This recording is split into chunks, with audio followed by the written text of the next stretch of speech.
What if everything modern just stops? No electricity grid, no scanners, no ECU diagnostics, no OBD ports to plug into. Just silence. While most cars become useless metal, a handful of old-school American machines would still roar back to life with nothing but fuel, spark, and mechanical grit. Mechanics call them pre-OBD survivors. Built before computers took over, they hide a loophole in automotive history. And today, we're counting down 6 of the toughest from the 1980s that could outlive the system itself. Number 6. 1983 Chevrolet C10 Silverado, carbureted square-body workhorse. At number 6 is the 1983 Chevrolet C10 Silverado, part of the legendary square-body generation. This truck represents the final era before electronics started creeping deep into American pickups. Under the hood, you typically get a 5.0L or 5.7L small block V8 paired with a carburetor instead of fuel injection computers. That alone is the first survival advantage. No ECU, no OBD port, no digital sensors controlling everything. Just a mechanical fuel system you can understand with basic tools, a screwdriver, and experience. Now here's the loop mechanics always talk about. If it runs today, it can run in a collapse. Why? Because nothing in this truck needs software to function. Fuel flows, spark plugs fire, and the distributor does its job purely mechanically. But there's a catch, and this is where it gets interesting. Most people assume old trucks are fragile, yet this C10 was built for farms, oil fields, and abuse.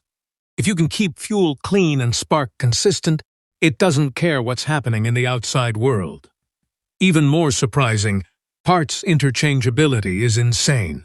You could repair one using parts from multiple GM trucks across years. That cross-compatibility loophole is why mechanics still hoard them. This truck has a hidden weakness that could kill it faster than a modern Tesla in a collapse scenario. But we'll come back to that later in the countdown. Because next, we move to a Ford that mechanics say is even harder to kill. Number 5. 1984 Ford F-150 Custom, carbureted, inline strength machine. At number 5 is the 1984 Ford F-150 Custom, a raw, no-nonsense pickup from the era when Ford still trusted mechanics more than microchips. This version often came with the legendary 300 cubic inch inline-six engine or a simple carbureted V8 setup.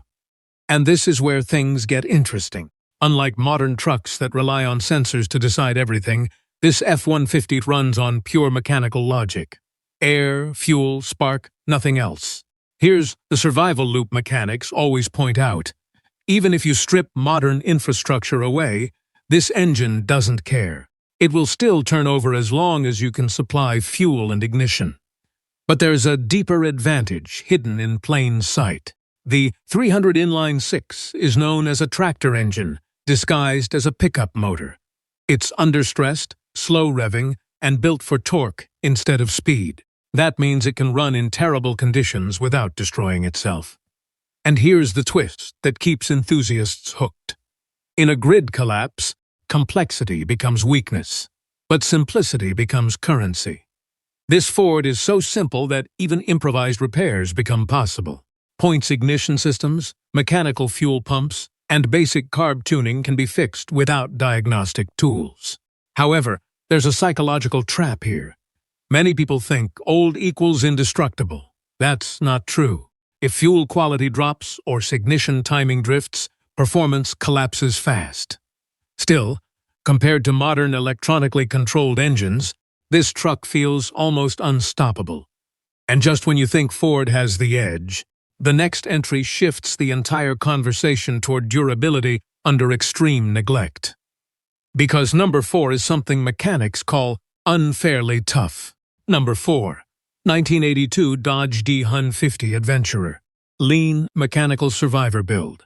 At number 4 is the 1982 Dodge D150 Adventurer, one of the most overlooked survival trucks of the early 80s. While Ford and Chevy get most of the attention, Dodge quietly built a machine that mechanics describe as simple to the point of stubbornness. Most models came with the 3. 7L/6, or a carbureted V8, both known for extreme mechanical tolerance. Now here's the loop that keeps this truck relevant. It doesn't need precision to function. It tolerates wear, dirt, and imperfect tuning better than most competitors of its era. In a grid collapse scenario, that tolerance becomes everything. Why? Because maintenance conditions would be chaotic. No perfect fuel, no clean workshops, no diagnostic equipment. The D150 doesn't demand perfection to keep moving. Mechanics love this platform for another reason: accessibility. Everything is physical. You can reach the carburetor, adjust timing by hand, and diagnose issues by sound and smell instead of software codes. But here's the hidden angle most people miss. Dodge engines of this era often ran slightly rich from the factory. That means they can tolerate lower quality fuel longer than lean-tuned modern engines. This truck has a reputation for being ugly, basic, and forgettable. Yet in survival discussions, it consistently outperforms flashier competitors in real-world abuse tests. Still, we haven't reached the most legendary survival machines yet, because from here, things get even more rugged and more surprising. Number 3. 1981 Jeep CJ7, pure mechanical off-road survivor. At number 3 is the 1981 Jeep CJ7, and this is where survival capability starts feeling almost unfair. Unlike most vehicles of its time, the CJ7 was still rooted in wartime engineering philosophy: simple, light, and brutally functional. Many 1981 models came with the 4.2L inline-6 engine paired with a carburetor and a completely minimal electrical system. No computers, no ECUs, no diagnostic systems, just raw mechanical movement.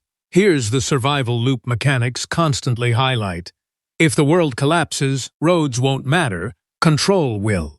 And the CJ7 was built specifically for environments where roads don't exist. Mud, rocks, sand, forests. It doesn't negotiate terrain, it attacks it. But what makes it truly dangerous in a collapse scenario is its weight-to-power philosophy. It is light enough to push through weak ground, but strong enough to keep traction when overloaded or modified. Now here's where it gets interesting. The CJ7's simplicity is not mechanical, it's structural. Body-on-frame design means you can damage panels, bend parts, even lose sections of the body, and it still functions. That's a major survival advantage most modern SUVs don't have. Mechanics also point out another loop: repairability under stress. In a world without supply chains, the CJ7 can be repaired with improvised parts, farm tools, and even parts from older Jeep models dating back decades. But there's a hidden downside nobody talks about, and it matters in long-term collapse survival. Comfort is almost zero. Extended travel becomes physically exhausting, meaning endurance, not just mechanical reliability, becomes the real test. And this is where the tension builds, because while the CJ7 is nearly unstoppable off-road, it still has one vulnerability that could end its run instantly in extreme conditions. And we will see how that compares to what comes next, because number 2 takes survival capability and wraps it inside a full-size American tank. Number 2, 1987 Ford Bronco, full-size pre-computer beast. At number 2 is the 1987 Ford Bronco, one of the last true full-size Broncos before complexity and electronics began creeping deeper into Ford's lineup. The key survival models still used carbureted or early mechanical fuel-injected V8 engines depending on configuration, with the 5.0L and 5.8L Windsor engines being the most common. This is where the survival loop shifts from simple vehicle to mobile fortress. Unlike smaller off-road vehicles, the Bronco combines mass, traction, and endurance. It is heavy enough to push through debris, stable enough for long-distance travel, and powerful enough to carry supplies, fuel, or even tools needed to rebuild basic infrastructure.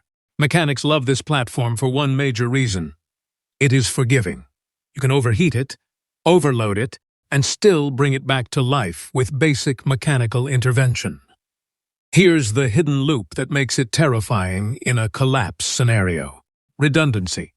Even if one system weakens, Ignition, fuel delivery, or cooling, the Bronco often still limps forward long enough to be repaired in the field. But there's another layer. Because it's a Ford, parts availability across decades is unusually high.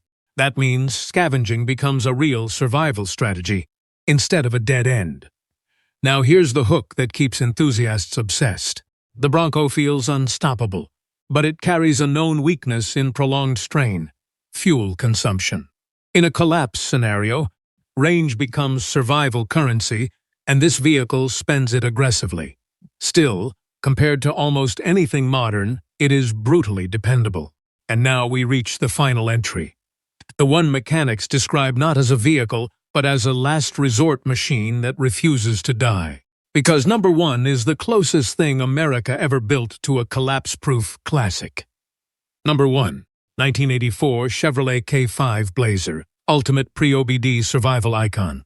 At number 1 is the 1984 Chevrolet K5 Blazer, and this is widely considered the king of pre-OBD survival vehicles.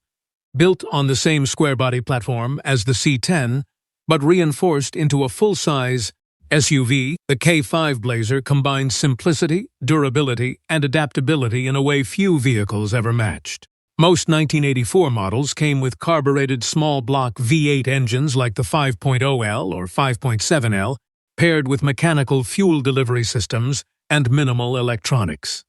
Everything essential is mechanical. Everything essential is mechanical. And everything mechanical can be repaired without digital tools. But what makes the K5 Blazer legendary is not just what it has.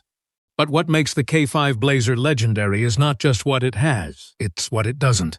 No ECU dependence, no computer-controlled ignition, no fragile sensor network. It is a machine built entirely on physical feedback. Mechanics often describe it as a rolling toolbox. Every system can be accessed, adjusted, and repaired with base mechanical knowledge. In a collapse scenario, that means independence from everything except fuel and basic maintenance. Here's the hidden advantage that pushes it to number 1: modularity. The removable rear top turns it from SUV into utility truck instantly. That flexibility means it can adapt to transport, shelter, or cargo roles depending on survival needs. Despite its strength, it is not invincible. Rust, fuel dependency, and aging rubber components can slowly weaken it over time if neglected. Survival is not just about strength. It's about maintenance discipline.